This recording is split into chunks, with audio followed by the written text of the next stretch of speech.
शिकार का ऐलान की कहानी। एक घने जंगल में एक शेर और उसके 4 सेवक लोमड़ी, चीता, चील और भेड़िया रहते थे। लोमड़ी शेर की सेक्रेटरी थी। चीता राजा का अंगरक्षक था, सदा उसके पीछे चलता। चील दूर दूर तक उड़कर समाचार लाती।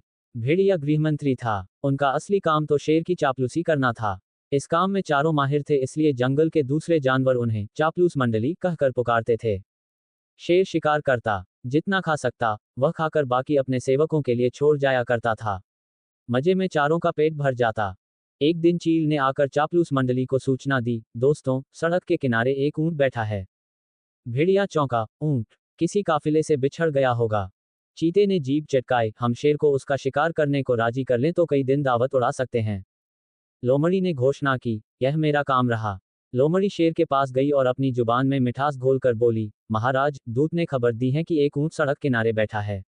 मैंने सुना है कि मनुष्य के पाले जानवर का मांस का स्वाद ही कुछ और होता है।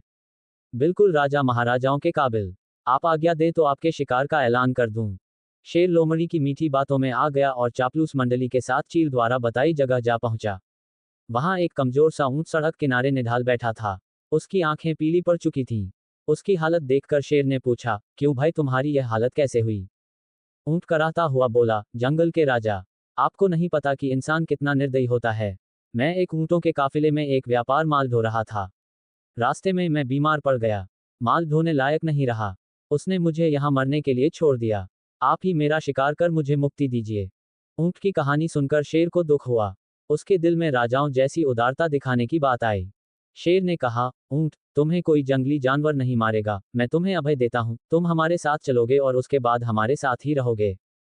चापलूस मंडली के चेहरे लटक गए। भेड़िया फुसफुसाया, ठीक है, हम बाद में इसे मरवाने की कोई तरकीब निकाल लेंगे, फिलहाल शेर का आदेश मानने में ही भलाई है। इस प्रकार ऊंट उनके साथ जंगल में आया। कुछ ही दिनों में हरी घास खाने व आराम करने से वह स्वस्थ हो गया। शेर के प्रति वह ऊंट बहुत कृतज्ञ हुआ। शेर को भी ऊंट का स्वार्थ प्रेम और भोलापन भाने लगा। ऊंट के तगड़ा होने पर शेर की शाही सवारी ऊंट के ही आग्रह पर उसकी पीठ पर निकलने लगी और वह चारों को पीठ पर बिठाकर चलता।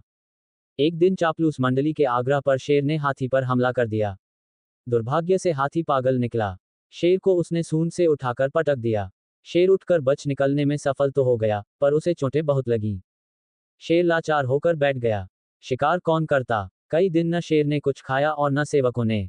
कितने दिन भूखे रहा जा सकता है? लोमड़ी बोली, हद हो गई। हमारे पास एक मोटा ताजा ऊंट है और हम भूखे मर रहे हैं। चीते ने ठंडी सांस भरी, क्या करें? शेर ने उसे अभयदान जो दे रखा है। देखो तो ऊंट की पीठ का कुबड़ कितना बड़ा हो गया है। चर्बी ही चर्बी भरी है इसमें। भेड़िए के मुंह से लार टपकने लगी, ऊंट को मरवाने का यही मौका है। दिमाग लड़ाकर कोई तरकीब सोचो। लोमड़ी ने धूर्त स्वर में सूचना दी, तरकीब तो मैंने सोच रखी है। हमें एक नाटक करना पड़ेगा। सब लोमड़ी की तरकीब सुनने लगे। योजना के अनुसार चापलूस मंडली शेर के पास गई। सबसे पहले चील बोली, महाराज, आपको भूखे पेट रहकर मरना मुझसे नहीं देखा जाता। आप मुझे खाकर भूख मिटाए। लोमड़ी ने उसे धक्का दिया, चल हट, तेरा मांस तो महाराज के दांतों में फंस कर रह जाएगा। महाराज, आप मुझे खाए। भेड़िया बीच में कूदा, तेरे शरीर में बालों के सिवा है ही क्या? महाराज मुझे अपना भोजन बनाएंगे। अब चीता बोला, नहीं, भेड़िए का मांस खाने लायक नहीं होता। मालिक, आप मुझे खाकर अपनी भूख शांत कीजिए। चापलूस मंडली का नाटक अच्छा था। अब ऊंट को तो कहना ही पड़ा, नहीं महाराज, आप मुझे मारकर खा जाए।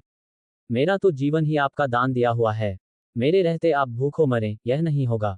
चापलूस मंडली तो यही चाहती थी। सभी एक स्वर में बोले, यही ठीक रहेगा महाराज। अब तो ऊंट खुद ही कह रहा है। चीता बोला, महाराज, आपको संकोच न हो तो हम इसे मार दें। चीता व भेड़िया एक साथ ऊंट पर टूट पड़े और ऊंट मारा गया। शिक्षा, चापलूसों की दोस्ती हमेशा खतरनाक होती है, इनसे सदा बचकर रहना चाहिए।